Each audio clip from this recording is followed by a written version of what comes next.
I like Berlin a lot because sometimes when I see a dog that obeys too much, it makes me sad.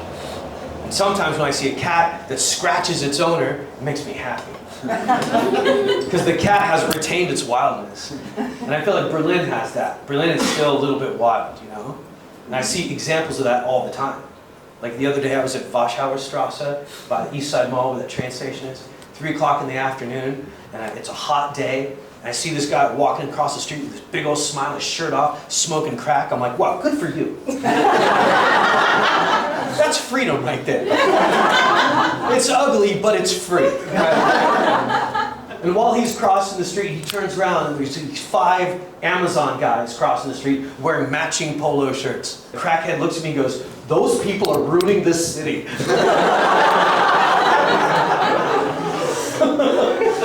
I like this place, man. The reason why I moved here is because I was married to a Swedish woman. I'm an Arab, she's a Swede. I knew it wasn't going to work out. Our cultures are too different. Like, I tried my best to be a good husband. I washed the dishes, I cleaned the car, I vacuumed the house. But by Swedish standards, that's not that big of a deal. But by Arab standards, I was gay. So it didn't work out. But it's making me look at the world in a totally different way, to live over here and look at life from the European lens. You know, it's different. One of my friends asked me, what's it like to tour? I'm like, oh, it's great, man. The only time I get scared is when I go into places where there's really religious people. He's all, come on, you're from New York. You think religious people are more dangerous than criminals? And I go, you know what? I do. Yeah. I really do. Yeah. And actually, it's not just my opinion. There was a fabulous experiment conducted thousands of years ago in England, where England sent thousands of its most religious people to America. And then they sent thousands of rapists, murderers, and thieves to Australia. The most upsetting thing in America is sending your kids to school and them not coming home.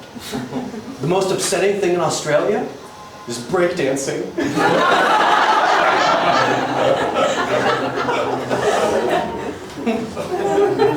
Now, I'll leave you guys with this. Like, I love Berlin because I feel like Berlin is the personification of me in certain ways. I love being able to see myself in the city.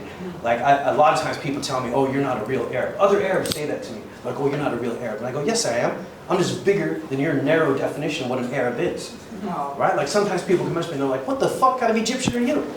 And I'm like, look, man, there's lots of different kinds. I'm not the kind of Egyptian that's like, this is my wife behind me. Please do not shake hands with her. I'm another kind of Egyptian. I'm the kind of Egyptian that's like...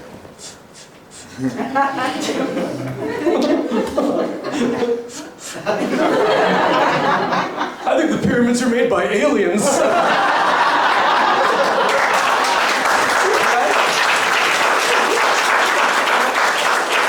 Lots of different kinds, man. And that's what Berlin's like. Every time I meet people that live outside of Berlin, that live in Germany, they're like, oh, you live in Berlin? Yeah, that's not really Germany. And I'm like, yeah, it is. What, do you not have a map? Maybe Berlin is just bigger than your narrow definition of what a German city can be. He goes, you tell me how Berlin is like Munich. I go, okay, I will.